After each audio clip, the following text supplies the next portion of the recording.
Volume 3. Capítulo 51. Era meio-dia, no dia seguinte ao que formei uma aliança secreta com o Império Gran Caos. Jane e eu mais uma vez nos encontramos com Julius na sala de audiência.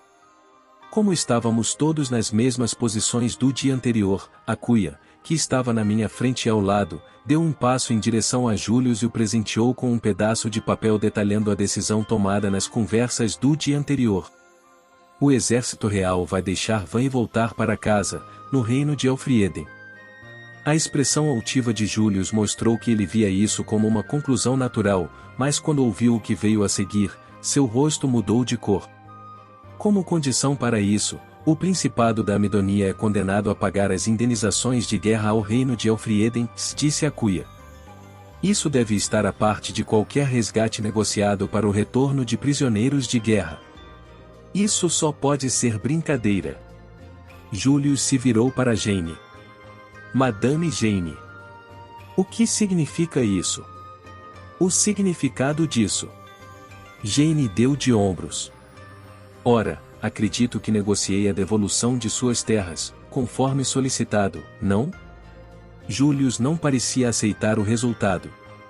Isso é algum tipo de piada? Reparações de guerra? Parece até que somos uma nação derrotada. Dada a situação atual, é difícil dizer o contrário, disse Jane. Afinal, você perdeu sua capital. Não. Ainda não perdemos. Gritou Julius. Eles ocuparam uma única cidade. Então você está livre para fazer o que quiser, disse Jane. O Império lavará as mãos a respeito do assunto. Você pode manter paz ou fazer guerra, o que quiser. Julius gemeu, sem palavras. Vendo sua reação, Jane suspirou. Quanto à cidade.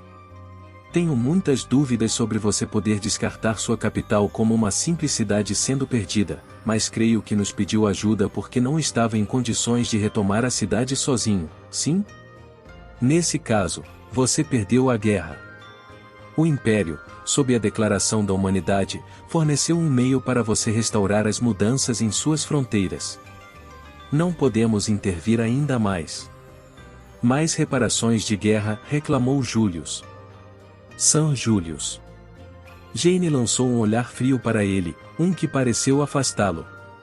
Este assunto deixou minha irmã Maria profundamente triste. Você invadiu um estado soberano, se aproveitando de uma brecha na Declaração da Humanidade, que foi feita para unir toda a humanidade em face à ameaça representada pelo domínio do Lorde Demônio. Como líderes desse pacto, não podemos deixar isso passar sem contestação. Isso foi nosso soberano anterior, Gaius, gaguejou Julius.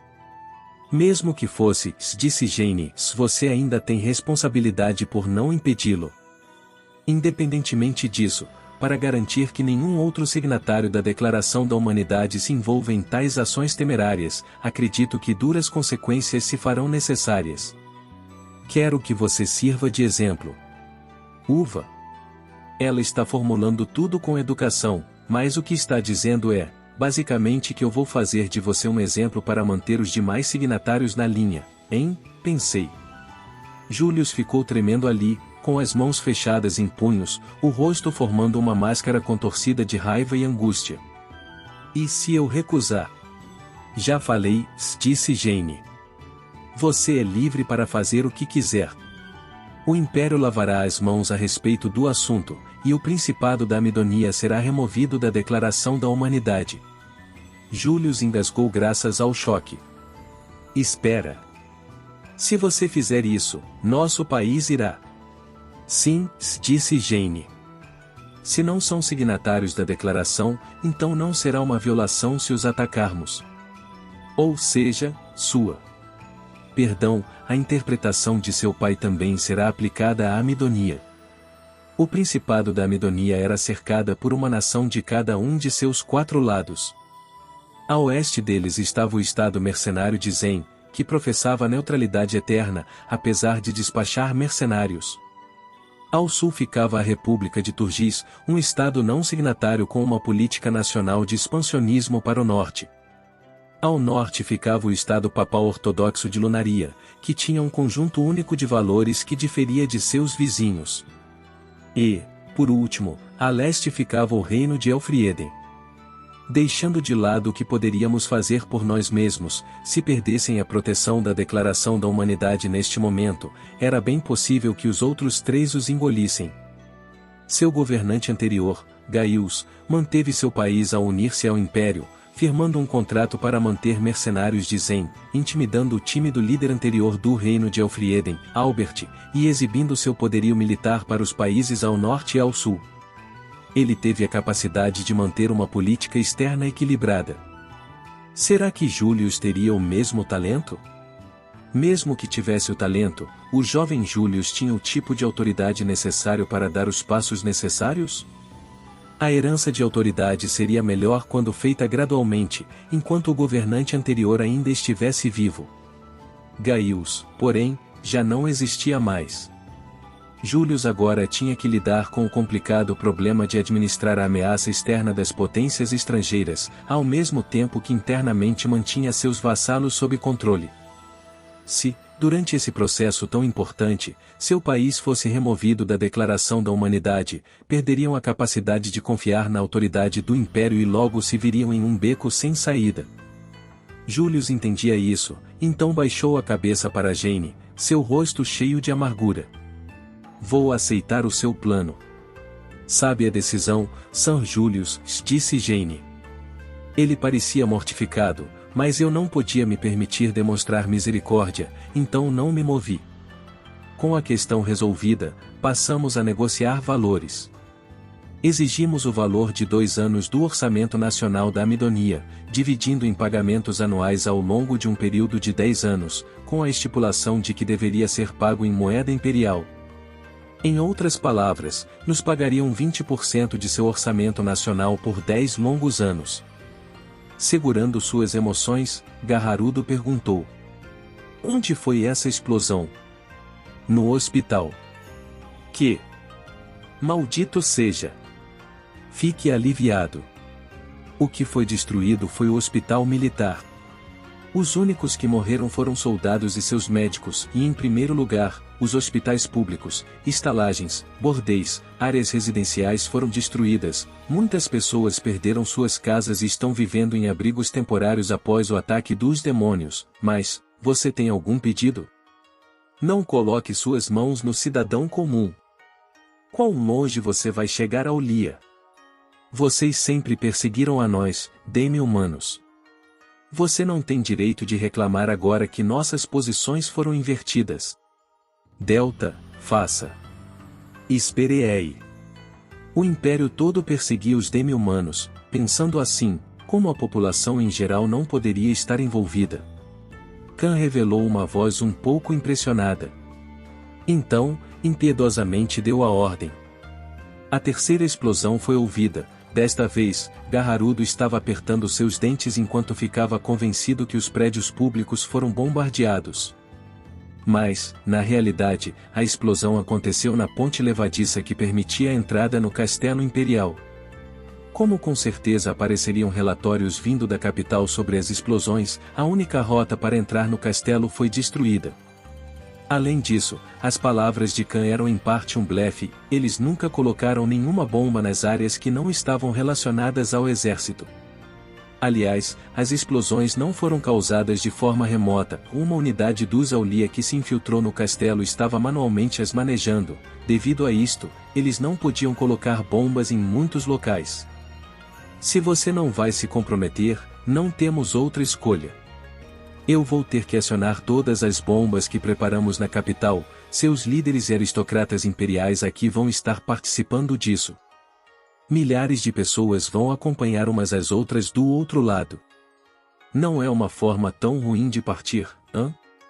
O que ele estava dizendo era com certeza uma frase de terrorista. Quem diabos o ensinou isso? Apesar de alguns olhares estarem focados no garoto no canto do salão, a pessoa em questão estava indiferente. Contra a exigência impiedosa, o imperador não podia decidir rapidamente e ficou em silêncio. Embora ele estivesse procurando em sua mente um método para escapar da situação atual, nenhuma ideia brilhante apareceu. Sua expressão estava amarga e suor frio escorria, isso mostrava que ele foi encurralado. E apesar disso, Khan não o permitiu nenhum espaço para respirar. Como a resposta foi lenta, ele deu novas ordens. Delta, aqui é Alpha 1, faça. Esperei. Garrarudo o chamou em pânico. Ele bateu sua cabeça contra o chão várias vezes para se acalmar, e olhou para cima com o rosto de uma pessoa que tinha desistido. E maldição! Eu entendi. A derrota é minha. Vou aceitar suas demandas. Portanto, pare de tomar as vidas dos meus cidadãos indiscriminadamente com essas explosões. Isso é excelente. Então faça o juramento. Mesmo com as demandas sendo aceitas, Khan respondeu com indiferença. O imperador só podia mostrar um sorriso amargurado. E enquanto relaxava seus ombros, ele falou com os sobreviventes restantes dentro do salão. Aya, droga, sinto muito. Desta vez não tenho o que fazer. No Império, força é tudo. Esses homens coelho, os Aulia, mostraram isso ao derrubarem o castelo imperial, detendo as vidas do povo. Dessa forma, como representante de Oelshir, todos os escravos demi-humanos serão livres. Nós nunca mais iremos interferir com o mar de árvores. A partir deste momento, a perseguição e escravização de demi-humanos está proibida. Aqueles que quebrarem esses votos devem ser severamente punidos pelo Império. Eles também devem ser decretados como novas leis no Império. Se vocês têm alguma queixa, vocês podem vir atrás de mim. Se vocês puderem me derrotar, vocês poderão fazer o que quiserem após isso. Julius, é claro, foi contra, mas Jane o convenceu, coagiu, a aceitar. O objetivo era privar a Amidonia, que gastava metade de seu orçamento anual em despesas militares, de seu financiamento militar. Desde que reduzissem os gastos militares, não pensei que seria impossível que pagassem, mas será que a Amidonia seria capaz de fazer isso? Madame Jane, falei. Se houver algum atraso no pagamento. De fato, disse Jane. O Império apoiará o reino de Elfrieden em sua anexação de Van. Julius parecia frustrado, mas não conseguia dizer nada. Com isso confirmado, fiz uma proposta. Porém, Madame Jane, posso vê-los atrasando o pagamento enquanto endurecem as defesas ao redor de Van. Mesmo com o consentimento do Império, ter que tomar a cidade de novo seria um incômodo. Assim sendo, eu gostaria de algo de valor equivalente como garantia. Garantia? Perguntou Jane. Um item que vamos guardar até que as indenizações sejam pagas, falei. Se as indenizações não forem pagas, tomaremos a propriedade do item. Claro, se as reparações forem devidamente pagas, o item será devolvido. Entendo. Então, o que você quer? Perguntou Jane. Uma joia para transmissão de voz da joia. Que? Nosso país só tem uma dessas. Rugiu Julius. Com o atual nível de tecnologia, não poderiam criar outra. Se isso fosse avaliado como um ativo, provavelmente seria o equivalente a um ano do orçamento nacional da Amidonia. Mesmo assim, falei. Vocês não usam mesmo. Qual é o problema em ficarmos com isso? Não fale bobagens. Pretende incitar nosso povo à revolta? Gritou Julius. É uma simples questão de mudar a frequência, falei. Isso é tudo o que você precisa fazer para evitar de receber as transmissões feitas por Elfrieden. Bem, sim, Julius parecia angustiado, mas aceitou com surpreendente facilidade.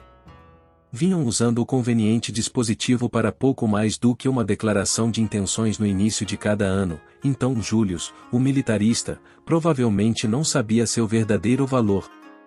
Pode ser que só estivesse levando em conta o valor material. Enquanto eu pensava nisso. Senhor. Posso ter a palavra? Disse Akuya, sussurrando algo em meu ouvido. Quando ouvi o que ele tinha a dizer, franzi a testa. Isso é, principalmente para satisfazer seus próprios interesses, não é? Perguntei. O que você está dizendo? Perguntou Akuya. Conhecimento é sabedoria cristalizada. Bem, tá bom, falei. São Julius. O quê? Como garantia adicional, gostaríamos de levar os livros do arquivo deste castelo. Foi isso que Akuya propôs. Ficaríamos com a custódia dos livros da Amidonia, que estavam acumulando poeira nos arquivos. Neste mundo, o papel ainda era precioso e os livros não eram muito distribuídos. Era perfeitamente possível que a Amidonia tivesse livros que Elfrieden não tinha em seus arquivos. Além disso, no caso dos livros, seria possível copiá-los enquanto os tivéssemos em nossa posse. Julius bufou de desprezo. Pois bem. Mas não toque em mais nada. Não vou tolerar você pegando nossas armas ou armaduras. Já vendemos um monte delas para arrecadar fundos para a rede de transportes, sabia? Falei. Gastamos o dinheiro nesta cidade, então, mesmo que você peça para devolvermos, não poderemos fazer isso. Então não toque mais. Rebateu Julius. Muito bem, falei. As armas eram mais importantes que os livros, hein?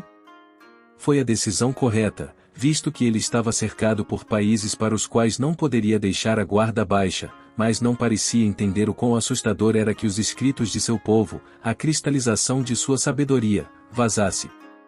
Quando olhei para Jane, ela parecia estar pensando o mesmo que eu, já que exibia um sorriso irônico. Então, resolvida a questão das reparações, decidimos resolver outros assuntos. Quero o retorno dos meus soldados que foram tomados como prisioneiros pelo reino de Elfrieden, se exigiu Julius. Que seja, falei. Porém, você terá que pagar um resgate por aqueles que são da alta ou baixa nobreza. Entendido. Além disso, investigamos e elaboramos uma lista de criminosos de guerra que atacaram aldeias e se envolveram em saques durante a invasão ao nosso país, falei.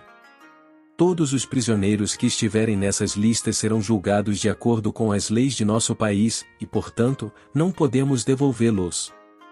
A medida extrema concebida por Akuya, usando um monstro fictício conhecido como pierrots flamejantes para induzir as pessoas a evacuarem, conseguiu tirar a maioria das pessoas do caminho das forças amidonianas. No entanto, isso não significava que não houve absolutamente nenhuma vítima. Os exércitos do Principado pareciam ter despachado batedores em todas as direções, e aqueles que tiveram a infelicidade de encontrá-los acabaram mortos. Eu teria certeza de fazer que pagassem pelo sangue inocente de meu povo que foi derramado. Também exigiremos que aqueles cujos nomes estão na lista e ainda permanecem em seu país sejam entregues a nós, falei. Somente quando isso for concluído que começaremos a devolver os prisioneiros. Certo, disse Julius brevemente, aceitando a lista de criminosos de guerra de Akuya. A propósito, Roroa está entre os presos a serem devolvidos? Roroa. Quem? Não reconheço esse nome, falei. Quem é? Roroa Amidonia. Minha indigna irmã mais nova. Ela devia estar em Van quando a batalha começou. Sua irmã mais nova? Perguntei. Quando os portões de Van foram abertos, permitimos que qualquer um que quisesse sair assim fizesse.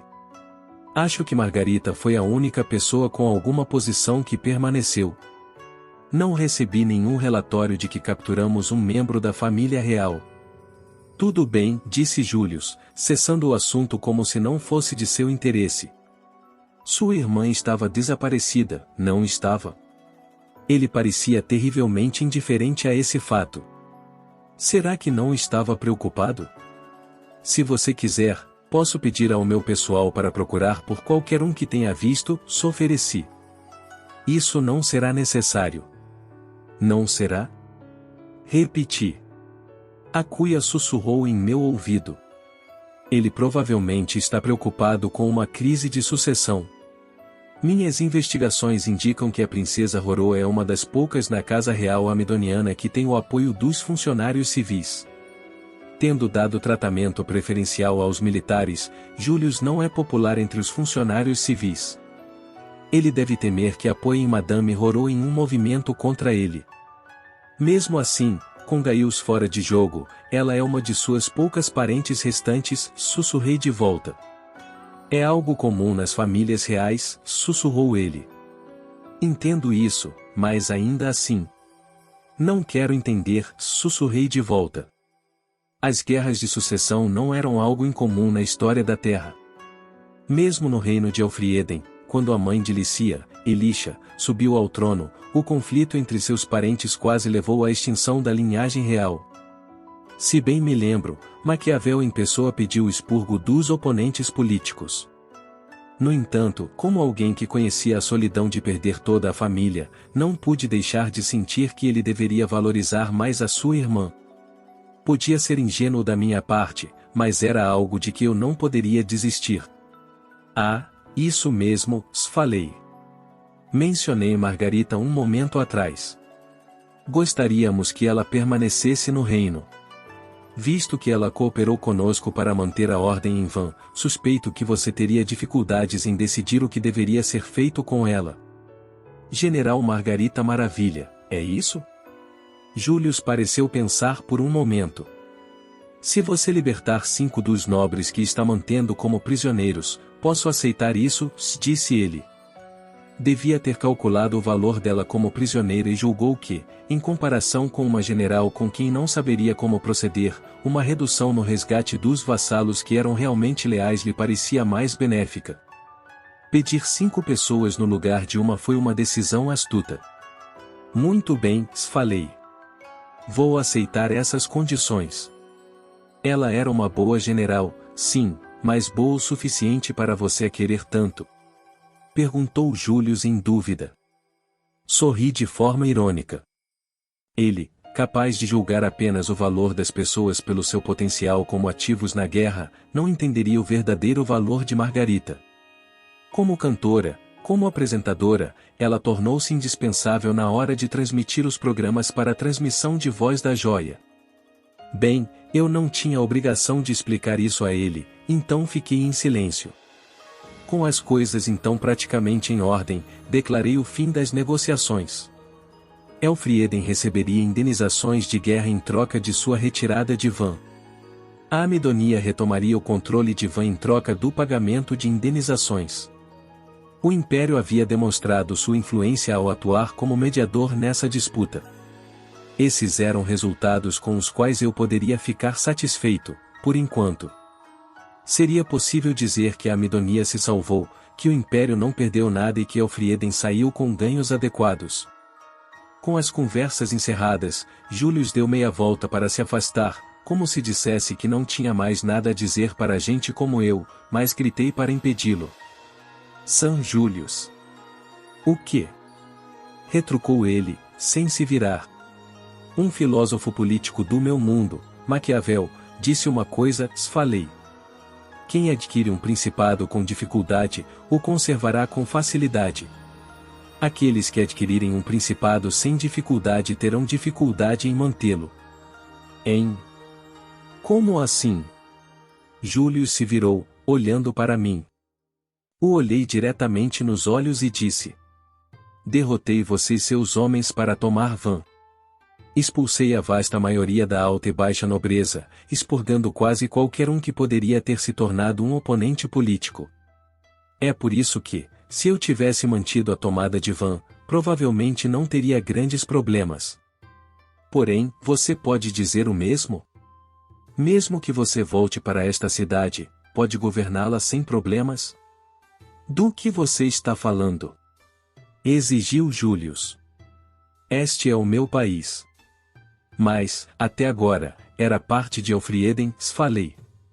Você a recuperou usando a autoridade do Império, ou seja, as armas de outros. Isso seria o que o filósofo Maquiavel quis dizer com um principado adquirido sem dificuldade. Nas histórias, existem aqueles que se tornaram príncipes com o respaldo de parentes ou de países poderosos. Entretanto, para aqueles que dispararam para o topo dependendo do poder desses apoiadores, perder o apoio era o mesmo que perder toda a fortuna. Um exemplo disso seria como o homem que Maquiavel considerou seu príncipe ideal, César Borgia da Itália, caiu após a morte de seu apoiador, o homem que era seu pai e o Papa, Alexandre VI. Ou como, na época da contenção Xuan, quando Xin Yu lutou contra Liu Beng, o fazendeiro que havia sido colocado ao lado de Xin Yu como um herói, e que tinha nascido com origens humildes para ser nomeado rei dos Shu, acabou morrendo ao ser considerado inútil. Tendo tomado a autoridade do império emprestada para reivindicar sua própria capital, Július com certeza seria desprezado por seus oficiais e pelo povo da Amidonia. E Gaius VIII, temido por seu poderio militar, já não existia mais. Július, que era inteligente, mas que carecia de intensidade, conseguiria manter seus oficiais sob controle? Ele seria capaz de servir ao povo de Van melhor do que eu, e conquistar sua confiança? Quem adquire um principado sem dificuldades deve trabalhar muito para mantê-lo, falei. Antes de começar a falar sobre rancores, sugiro que trabalhe duro em políticas que irão beneficiar o seu povo. Isso não é da sua conta. Deixando minhas palavras de apoio desprezadas de lado, Július foi embora. Jane deu de ombros e revirou os olhos. Me aproximei de Jane e apertei sua mão. Essas conversas têm sido muito frutíferas. Dê os meus cumprimentos à sua irmã. Com certeza, disse Jane. Cuide-se também, Saracuia. Algum dia devemos reclamar de nossos respectivos mestres enquanto bebemos. Isso parece bom, disse Akuya. Terei um barril à sua espera. Bom, o que isso deveria significar? Teriam reclamações suficientes para precisar de um barril inteiro? Quando olhei na direção dele, Akuya descaradamente desviou o olhar. Vendo isso, Jane soltou uma risada jovial. Espero que, da próxima vez que nos encontrarmos, estejamos do mesmo lado. Por favor, algum dia também fale pessoalmente com minha irmã. É claro, falei. Estarei ansioso pelo dia em que poderei conversar com Madame Maria. Trocamos um aperto de mão firme. Assim que a retirada foi decidida, o resto foi rápido. Como havia sido decidido que devolveríamos Van, ficar mais tempo só serviria para desperdiçar nossos fundos de guerra. O exército real retirou nossas tropas de Van com tanto esplendor quanto haviam feito quando entramos pela primeira vez pelos portões. O pequeno número de soldados amidonianos estacionados perto de Van estava em número esmagadoramente menor, e o exército imperial ainda estava por perto, mantendo uma vigilância apertada de ambos os lados, então não precisávamos nos preocupar com perseguições. Eu estava no meio da procissão, igual a quando chegamos, montado em um cavalo cujas rédeas estavam sendo puxadas por Aissa, com Licia em outro cavalo ao meu lado. Quando entramos no castelo, os olhos das pessoas enquanto olhavam para o exército real estavam cheios de medo. Porém, as coisas mudaram um pouco. Não tínhamos feito um anúncio oficial, mas as pessoas que ladeavam a rua exibiam uma expressão de incerteza. Quando viu aqueles olhares, Licia estava com uma expressão de dúvida no rosto. Por que será que todo mundo está assim? Perguntou ela. Eu entenderia se estivessem aliviados, já que estariam felizes por serem libertados, ou felizes por nos ver finalmente mortos. Provavelmente, estão preocupados, falei. Preocupados com a possibilidade de cair sob o domínio da Amidonia de novo. Preocupados? Por as coisas estarem voltando a ser como antes? Perguntou Licia. É exatamente por isso, falei. Estão preocupados, nossas vidas voltarão a ser como eram antes? Encarei as coisas enquanto falava. Os residentes de Van estavam sendo oprimidos pela casa principesca da Amidonia. Quando era um assunto natural, isso provavelmente não os incomodava, mas estando sob nossa ocupação, aprenderam que não precisavam viver daquela forma. Ao contrário da casa principesca, dei a todos a liberdade para expressar seus sentimentos e ideias. É por isso que, com a nossa partida, estão preocupados com a possibilidade do retorno de Július e seus seguidores resultar na volta da repressão. Porque, bem, provavelmente era isso mesmo. Uma vez que Július entrasse em Van, ele naturalmente começaria a tomar controle da atmosfera relaxada. Lícia olhou para as pessoas enfileiradas nas ruas com pena. Agora que sentiram o gosto da liberdade, não podem mais voltar às suas velhas vidas. É como um vício, não é? Acho que é uma forma adequada de definir as coisas, mas não poderia encontrar algo um pouco melhor? Perguntei. É um fato, não é? Perguntou ela. Mas é o país deles, certo? Suas mentes podem mudar com tanta facilidade? Falei. No meu velho mundo existe um provérbio: o governo opressor é mais feroz do que um tigre. Nesse caso, acho que eu diria: a tirania é mais repugnante do que um invasor. As pessoas não se movem de acordo com códigos éticos e morais. Se o país é benéfico para eles, o defenderão de ameaças estrangeiras, mas se outro país for melhor para eles, trabalharão ativamente para abrir os portões de seus castelos. Quando falei isso, Lícia suspirou. Quando estou caminhando ao seu lado, só vejo como as pessoas agem em momentos difíceis. Já se cansou disso? Perguntei. Vamos nessa. Lícia e Aissa gritaram. Aissa, por algum motivo, se juntou a isso. Por que você também disse isso, Aissa? Explodi. Se Vossa Majestade caminhar ao meu lado, nenhum caminho será difícil. Declarou ela com orgulho. Mas quanta lealdade! Se ela continuasse assim, ganharia um apelido como o Cão do Rei. Olhando para Aissa, Lícia soltou uma risadinha. Me sinto da mesma forma. Se estiver com você, sinto que posso aceitar qualquer realidade. Entendo, falei. Bem, vamos voltar. Voltar para o nosso país, onde estão todos esperando. Uma semana depois. Quando Jane retornou ao Império Gran Caos e chegou ao castelo na capital imperial, foi imediatamente convocada por sua irmã, a Imperatriz Maria, sem nem mesmo um minuto para recuperar o fôlego. Embora um tanto exasperada, se arrastou até o escritório de assuntos governamentais de Maria, onde encontrou sua irmã parada no meio da sala, esperando por ela. Normalmente, nessa hora, ainda teria burocratas trabalhando sem parar, mas, desta vez, Maria devia ter dispensado todos, já que estava sozinha por lá. Com um sorriso suave no rosto, sua elegância ali portava um toque de Sua Majestade como imperatriz. Jane levou uma das mãos ao peito, curvando-se para Maria. Irmã. Acabo de retornar da capital principesca, Van. É bom ter você de volta, Jane, disse a imperatriz. Como foram as coisas? Surgiram alguns problemas, mas correu mais ou menos como esperávamos, falou Jane. O reino de Elfrieden retornou Van e o território circundante ao Principado da Amidonia. Excelente, disse Maria. Você me serviu bem. Que bom, Maria bateu palmas e sorriu. Assim encerramos o modo de trabalho. Bem-vinda de volta, Jane. Maria saiu do trono e correu para abraçar sua irmã. E irmã? O abraço repentino a jogou em um redemoinho de pânico e confusão. O que é isso, tão de repente? Esta é uma conduta inadequada para uma imperatriz, sabe? Bem, eu estava sozinha, não pude te ver por tanto tempo, reclamou Maria.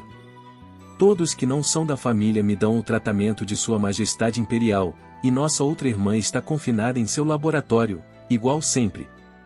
Não me vem com essa. Você não é mais uma criança. Mesmo enquanto protestava, Jane afagou as costas de Maria.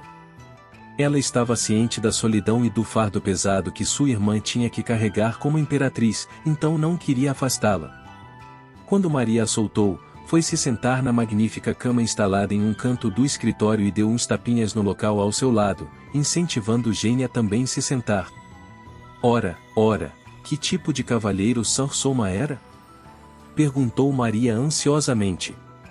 Ao ver a irmã com os olhos brilhando, igual uma criança importunando os pais por uma história de dormir, Jane sentiu a dor de cabeça chegando. Contudo, parecia improvável que ela seria dispensada antes de falar sobre isso, então Jane desistiu e decidiu contar o que aconteceu durante as conversas. Tudo bem, Jane cedeu. Primeiro, deixe-me contar o que aconteceu quando fui fazer o reconhecimento de Van. Ela explicou o curso dos acontecimentos desde o momento em que se encontrou com Soma em uma esquina da cidade até o acordo para formar um pacto secreto. Enquanto Jane contava a história, a expressão de Maria rapidamente mudou. Ela pareceu aliviada quando soube que Soma não estava chateado por ter sido invocado, e que entendeu a intenção delas. Quando ouviu que Soma disse que monstros e demônios podem ter a mesma relação que este continente chama de humanidade e animais, mostrou uma expressão de surpresa e incerteza. Quando ela soube que algo chamado pão de espaguete, que comeram durante a conferência, era delicioso. Jane, isso não é justo! Gritou Maria, fazendo beicinho e ficando com raiva. Já fazia algum tempo que Jane não via sua irmã tão animada ao falar. Ela provavelmente estava animada. A maior explosão de emoção surgiu quando Jane falou sobre o pacto secreto, a proposta de Soma de que o Império defenderia o Oeste, enquanto o Reino defenderia o Leste. Quando Maria ouviu isso, se jogou na cama enquanto segurava a barriga e ria. Jane ficou surpresa com a reação da irmã. Irmã. Não acho que isso seja motivo para risada, não é? Re. Sinto muito. Isso é tão engraçado, disse Maria enquanto enxugava as lágrimas que se formaram nos cantos de seus olhos de tanto rir. Engraçado? Perguntou Jane, incrédula. Digo, pensa bem, falou Maria. Não faz muito tempo, tínhamos que mostrar consideração especial para com aquele país, já que decaíram muito, mas, em algum momento, se tornaram um aliado de confiança que pode cuidar do lado oriental do continente por nós. Sinto que fui enganada pela ilusão de alguma fada. Bem, é verdade, os eventos estão correndo em um ritmo incrivelmente rápido, disse Jane. Sim. Sim, é exatamente isso, Jane. O sorriso de Maria de repente sumiu, seu rosto completamente sério. Ei, Jane. Lembra da definição de um herói no reino? Isso estava nos relatórios, sim, disse ela. Se bem me lembro, era aquele que lidera a mudança de uma era, certo? Sim, disse Maria. Não o aquele que derrota o Lorde Demônio ou o aquele que conquista o mundo, mas o aquele que lidera a mudança de uma era. Soma foi convocado como um herói, mas tudo que ele faz é trabalho administrativo, então algumas pessoas duvidam que ele seja mesmo um herói. É verdade, ele não parece muito com o que esperaríamos de um herói, disse Jane. Afinal, ele não parecia tão forte. Maria balançou a cabeça. Isso mesmo. Acho que ele está bem longe do que imaginamos como um herói. Mas e se evitarmos ser apanhadas por essa imagem e, em vez disso, avaliá-lo como aquele que lidera a mudança de uma era? Quando se pensa na velocidade com que as coisas estão mudando, você não pensa que os tempos também estão mudando? Ao ouvir isso, Jane engoliu em seco. Maria se levantou e foi até o parapeito da janela. Ele parece uma pessoa mais interessante do que eu esperava. Ah, espero poder falar pessoalmente com ele em breve. Olhando para o céu oriental, Maria sorriu suavemente. É isso, guerreiros e guerreiras. Espero que tenham curtido o vídeo tanto quanto eu curti trazê-lo para vocês. Agradeço de coração por terem assistido até o final. Se ainda não fazem parte da nossa comunidade, não se esqueçam de se inscrever no canal Samurai Novel para não perderem nenhum conteúdo épico que está por vir. E claro, a força do nosso clã cresce com a união de cada um de vocês. Compartilhem nossos vídeos com seus amigos, para que mais pessoas possam se juntar a essa jornada incrível. Juntos, somos mais fortes. Até o próximo vídeo, guerreiros. Continuem trilhando o caminho dos samurais e espalhando a energia positiva. Arigato.